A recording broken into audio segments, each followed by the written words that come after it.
Hello, role-playing people, and in this episode we're going to wrap up the Kupala Lore-Hunt looking at one of the possible apocalyptic scenarios presented in the book Gehenna, a really nice book for anyone who wants ready-made stories that are pretty much designed to end the setting of vampire.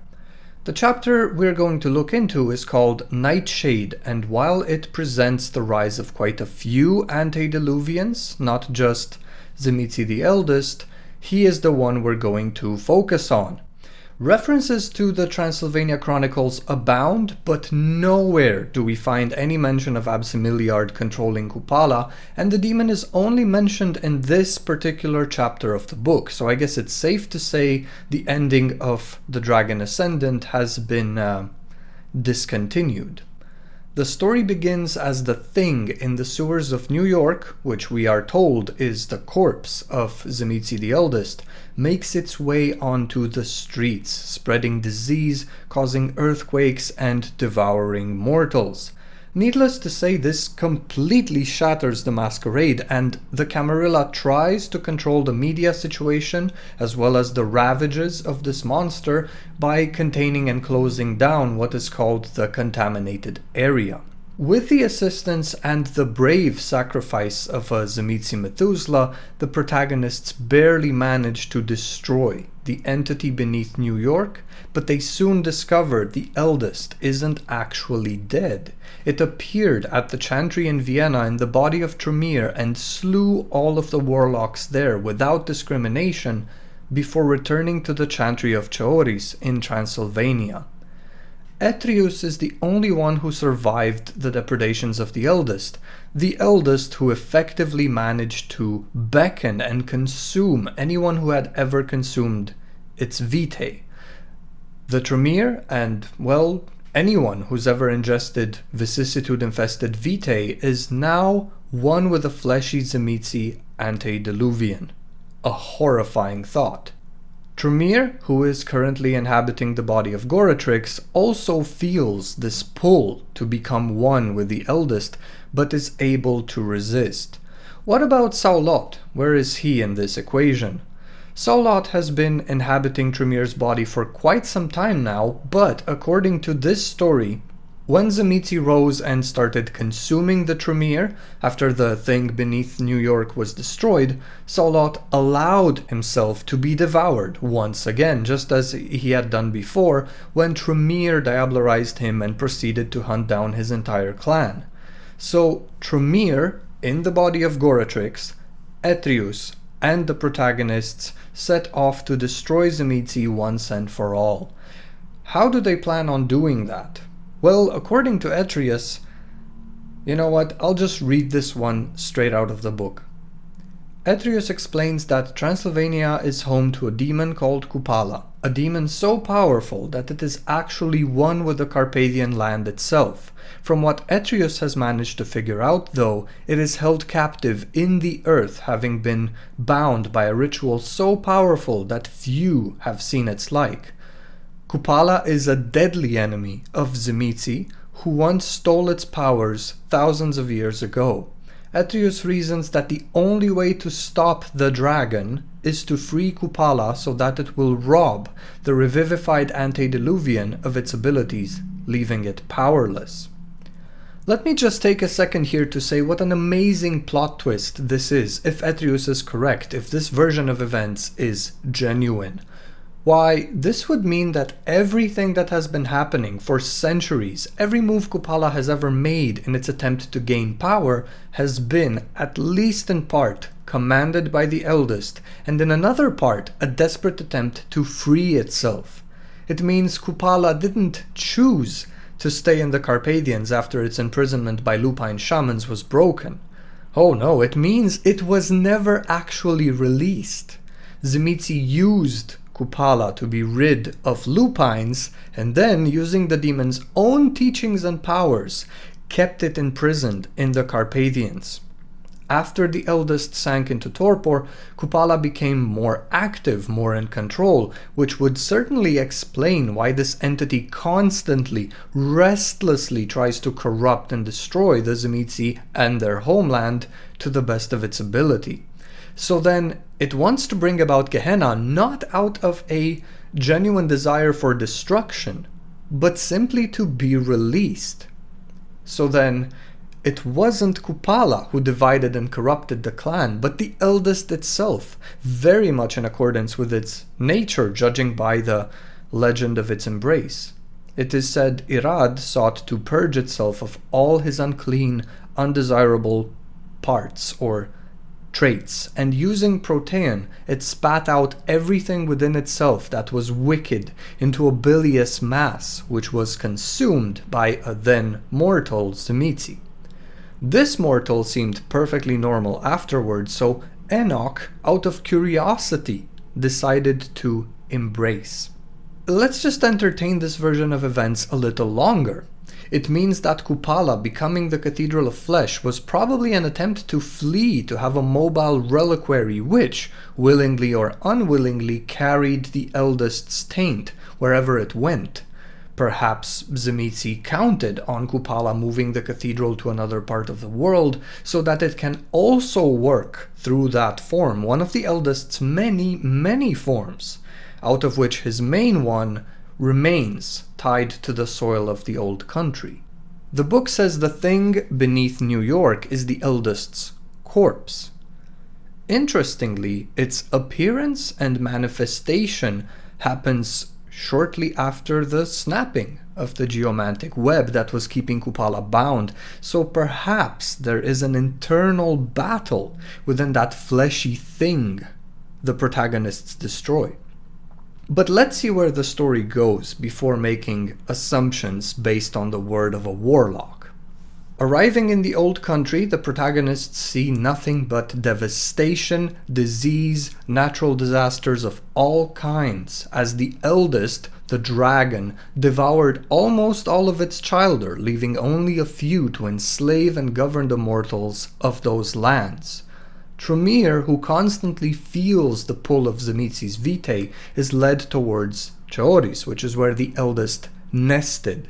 While performing a ritual to unbind Kupala, a hideous undead dragon erupts from the ground itself. An Asian dragon with a crown of fingers on its head, a bat-like nose and wings with multiple rows of fangs in its gaping mouth, so wide it seems to split the head in half. Multiple hideous appendages ending in talons and claws decorate the flexible torso, several meters long, torso which is covered in oily grey scales and fleshy tentacles alike. This is the Eldest, and as he swoops in for the kill, two massive towers of earth shoot out of the ground at its sides and drag it into the bowels of the earth, in a manner similar to that of the Lupines when they bound Kupala using the earth itself. Tremere's ritual succeeds, and whatever happens underneath the ground is not for mortals like you and me to know. It is a fight of epic, incomprehensible proportions which shakes the Carpathians themselves, so we don't know what happens there. Even the protagonists flee the scene and return in 2 nights after the earthquakes stop. In the center of the battleground, they see not a dragon, but a severely injured humanoid shape. It is the Eldest, in Tremere's body, drained of power after its fight with Kupala, insane and in a frenzy. Atreus seemingly flies into Rothshrek and runs off, while Tremere, who is again in the body of Goratrix, tears Tzimisce to shreds and drinks all of its blood. Tremere is now ecstatic, having received his powers back, and he admits to using the protagonists like fools. As he tries to destroy them, he freezes up. His magic fails him. He forgot about Saulot, who had been within the Eldest and therefore Tremere's body this whole time, and was now returned to the same flesh as Tremere, sabotaging him once more. As the warlock is stunned, unable to defend, the protagonists destroy him. And that is how our lore hunt and the story of Kupala ends. with this scene in which Kupala, the Eldest, and Tremere all die. I'm well aware throughout this lore hunt I've gone from just collecting information as curiously and objectively as I could to explaining it, to trying to piece everything together, seeing if it fits. There are many sources I had initially planned to go over which really tell us nothing new. It's just more of the same, so I won't make episodes for those. For example, the Kupala entry in the Encyclopedia Vampirica reads, Kupala, demon whose dark heart has poisoned the very soul of Transylvania for many centuries. By some accounts, the spirit of the land inspired the Tzimisce Anarchs to break their blood oaths and thus triggered the Anarch Revolt. Objectively, there really isn't anything new here. The entry tells us Kupala was involved in the breaking of the blood and the Anarch Revolt. Great, we already knew that. But because of this entry, I think it's a good time to point out the failure of objectively collecting lore, of simply knowing the timelines and facts in an encyclopedic way, because that really doesn't seem to be the purpose of lore.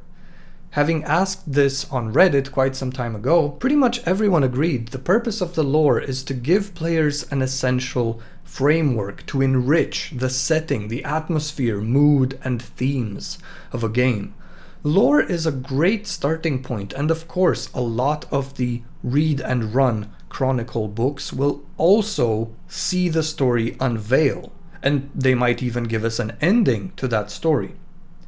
It is confusing when the tone of writing the lore is supposed to support fluctuates drastically, as we've seen happen in the last book of the Transylvania Chronicles, which, as you can see, hasn't been continued or supported by subsequent writings in any way. Lore isn't supposed to be immutable, set in stone. It isn't supposed to provide a conclusion or an answer. Oh no, the purpose of lore is to be interpreted, reinterpreted, integrated, and used in the individual chronicle. It's there for you. There is very little fact in World of Darkness lore, and even the things considered facts can be easily recontextualized by certain events, characters, or attitudes and put in a completely different light. The language used in supplement books can also change everything. Let's take this very entry, which tells us nothing new, but it says Kupala inspired the Tzimisce Anarchs. If we see Kupala as an evil corrupter, a demon who chose to stay in the Carpathians after its liberation, well, it clearly wants to control the Tzimisce for its own malevolent goals, probably bringing about Gehenna and destroying the world. But if we see Kupala as a spirit who was tricked by the Eldest, promised freedom, and then enslaved, it gives its involvement in the Anarch Revolt a completely new meaning. It makes sense this spirit would assist and, as the books say, inspire the Tzimisce Anarchs in destroying their Eldest, Kupala's greatest enemy, its jailer.